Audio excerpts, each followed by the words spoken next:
Bismillahirrahmanirrahim.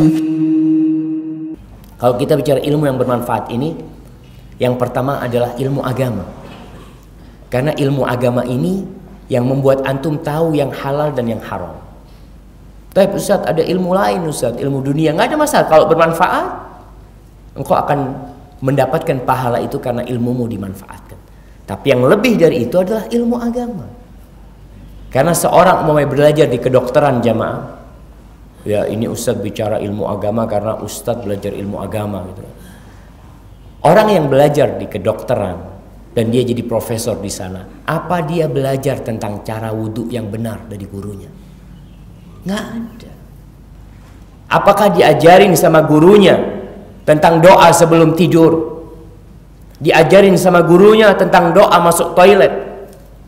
Diajarin sama gurunya doa berangkat ke masjid? Nggak ada. Yang dipelajari ilmu-ilmu umum. Taib itu bermanfaat, insya Allah kau akan mendapatkan pahala sesuai dengan manfaat yang diberikan ilmu itu. Tapi belajar agama.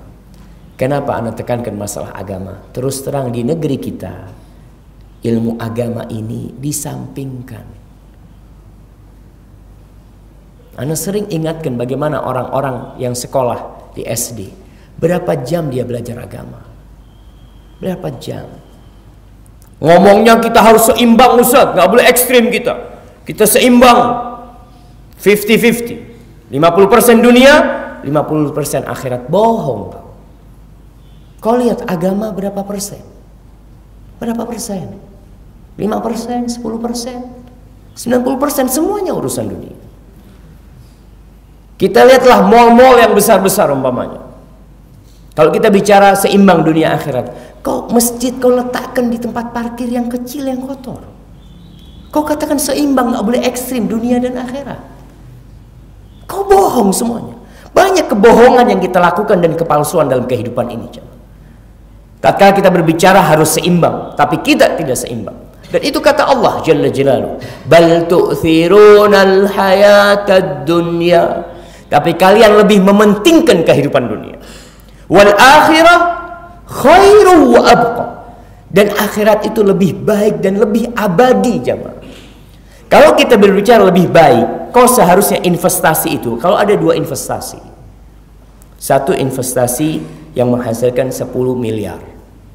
Setelah itu putus, habis.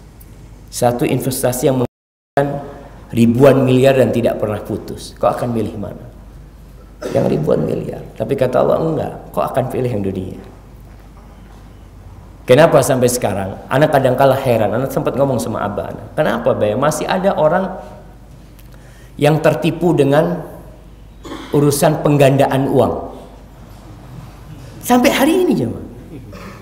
Tahun kemarin atau tahun ini yang di Probolinggo, siapa? Dimas Kanjeng atau Kanjeng Dimas.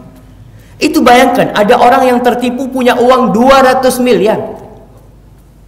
Dia berikan dengan harapan berlipat ganda.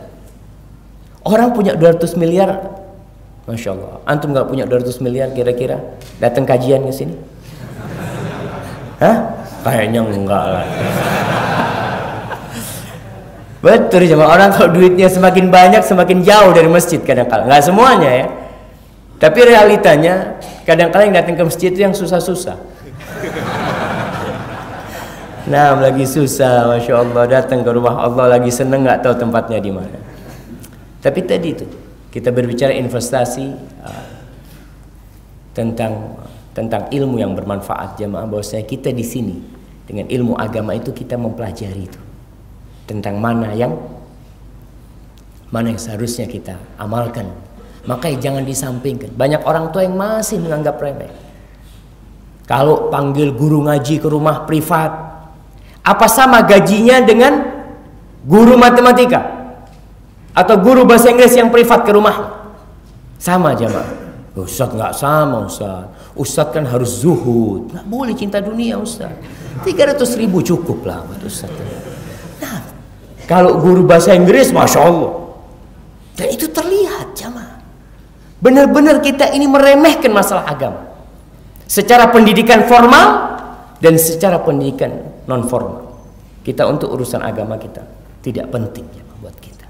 Ada orang subhanallah sebulan tidak pernah datang kajian ke masjid, dalam sebulan nggak pernah dia datang ke rumah Allah ikut kajian.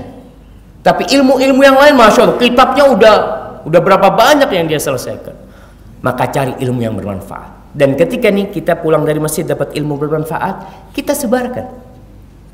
Supaya kalau ada orang yang tahu dan mengamalkan, kita mati sholat, mamanya dia ngajarin sama orang nih, Mas saya tadi baru datang dari masjid kajian, Ustadz jelasin masalah 2 rakaat sebelum subuh, ternyata itu lebih baik dari dunia dan isinya, kata dia. Dan Nabi tidak pernah meninggalkan hal itu. Orang ini akhirnya mengamalkan hal itu.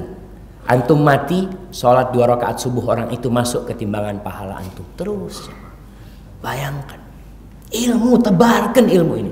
Jangan cukup di hati antum. Antum ke kantor, ketemu sahib-sahib, sampaikan kepada mereka.